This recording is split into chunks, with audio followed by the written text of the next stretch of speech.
Okay,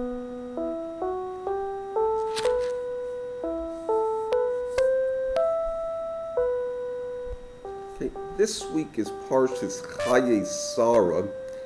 It's basically the parsha of the passing away of Sarah, Avraham, and Yishmael. Early in the parsha, after Sarah has perished, Avraham is required to buy a burial plot for her, and he has to negotiate with the Bnei Hittites, the Hittites, who are Canaanite people, who are living in the Holy Land at the time. What you are going to what are the subtle themes of this negotiation in the subtle themes of the Tanakh as a whole is that the only way a person can be greatly righteous, a great tzaddik, is to attach themselves to the 5 books of Moses. There is righteousness found among the nations, but it's basically a flow from the Chumash that initially goes through the Jewish people, and it's diminished once if a person is not keeping the entire Torah. It's not two-sided, unfortunately. You could have Jews who are very evil. The idea of Torah, though, is that just like it elevates a person, it can poison a person. So you could have the Bnei Yisrael being the worst of the nations as well as the best of the nations. Israel and Afghanistan, if you want to look at it as the kingdom of Judah, which was a Torah kingdom, and the kingdom of Yisrael, which basically abandoned the Torah. But from the standpoint of righteousness, you have Avraham, Yitzchak, and Sarah, who are greatly righteous. Then you have Yishmael and Lot, who are righteous individuals, even though they have a certain amount of clear flaws. But nevertheless, you have to reckon them as good people. Then you have Avimelech and Pharaoh, or can be righteous. Avimelech welcomes Avraham to his people. His relationship concerning women is not that good. Pharaoh, poured in a storm if you really need it. In the case of Sodom, they are totally evil, must be destroyed.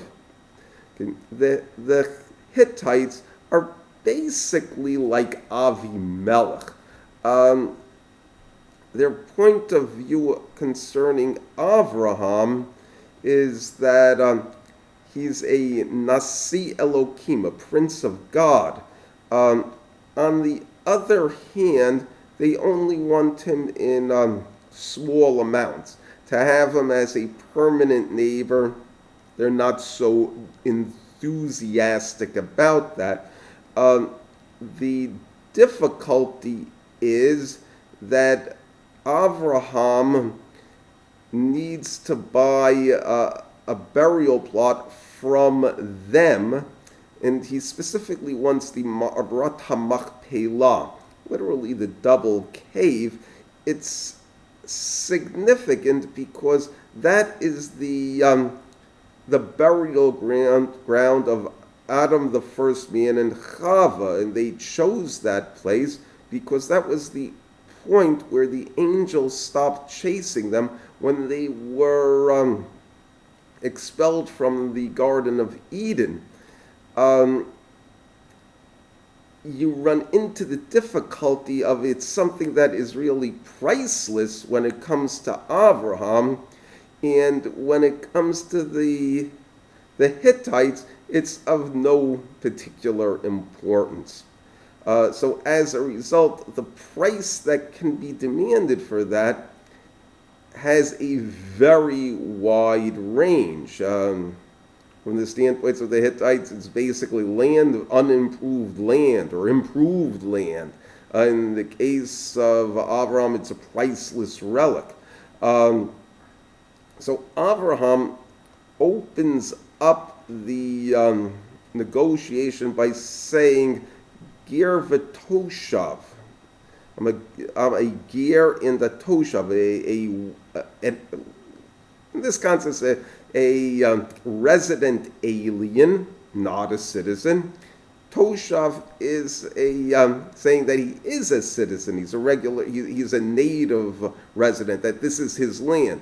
What you have from the standpoint of Avraham is that God has promised the land of Canaan to him because it's a holy land, and he is going to be the father of a holy nation.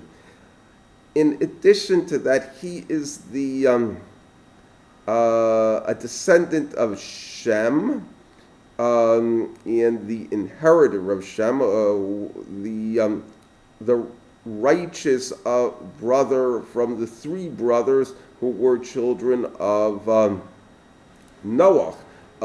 Noah gave Ham Africa, the south, more precisely. He gave the north, which corresponds to Europe, to Japhet, and he gave the center, which would be Israel, Western Asia, Iran, Iraq, Mesopotamia, to the children of Shem. So the Canaanites, who are from the family of Ham, are kind of in the Holy Land, contrary to the wishes of their of Noah, but nevertheless, they are the legitimate owners of the land at this time. So it's a case where Avraham has some rights, and they have, but their rights are superior. They have the upper hand. Avraham has the lower hand. Okay? So what happens is when Avraham talks to them, he goes to the city gate where the elders are sitting, so to speak, their court, their legislator, and he tells them that he wants to be given a burial ground to bury his wife. And they promptly agree, and they say, you can pick the best of our graveyards. No man would deny you a place in his graveyard. The basic idea is that all of the graveyards are basically family mausoleums. And the law and the custom of the land is that you can only bury somebody there if you are a proper citizen. And Avraham's situation is cloudy on this issue, and really they like him, but they don't want to have him and his family as permanent neighbors. So their reaction is that we'll let you bury somebody in one of our graveyards, but we don't want you to own the graveyard. So Avraham keeps his mouth closed about that and says, well, let me talk to Ephron Hittite because I want to buy his field. And I want him to sell it to me at full price. In other words, he's contesting the idea that he can't buy a graveyard. He says he still wants to. And he's being very polite, almost obsequious about it, to in an attempt to persuade them to accommodate him. So basically, Ephron Hittite declines the offer and just restates what has been offered to Avraham. He says, "Yeah, take the graveyard. I've already given it to you. You don't have to pay anything. It's a gift." In other words, in 50 years, they'll say, "Who's this? Who are you?" And you won't have a graveyard. It's not going to be a permanent shrine. So what Avraham basically says is,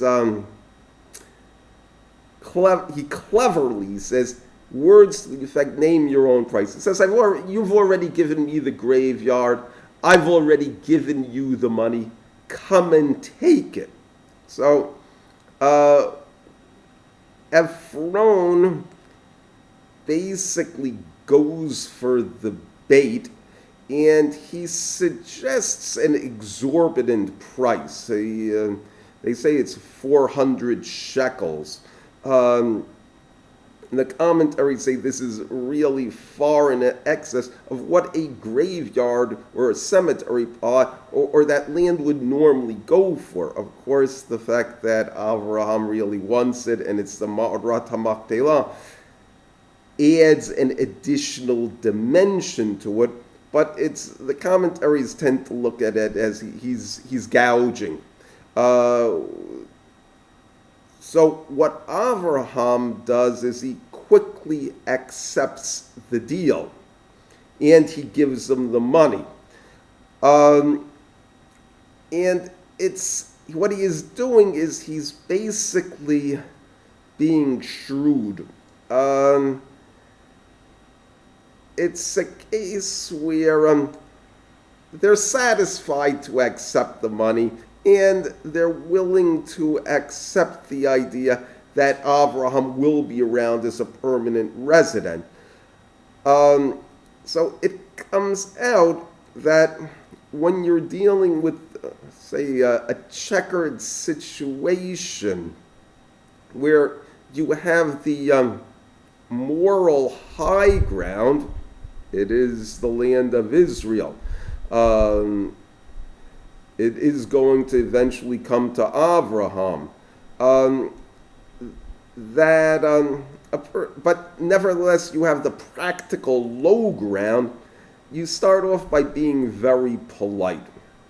And also, a person has to be willing to pay a substantial amount of money to get the deal. However, one has to make sure that the deal is going to be acceptable in the end. The idea is that by buying the land, rather than say, for the sake of discussion, saying just taking some vacant land, what it means is that he has a legal deed that is recorded. So he's got a legal right. By paying the full price for it, he's got an economic right to it. He bought it, he paid for it, it wasn't a gift, it's his. Also, the fact that it is done openly and with the leaders of the people, and it's done publicly, means that you have societal consent. You may not be so happy about it, the whole situation, but nevertheless, they will go along with it. But all of these things really only work if it's a case where, in this case, that the Hittites in the end will ratify the deal with a full heart, or in the case that when they will truly oppose it, that they will fade away and be weak, and that the children of Israel will be able to truly take the land.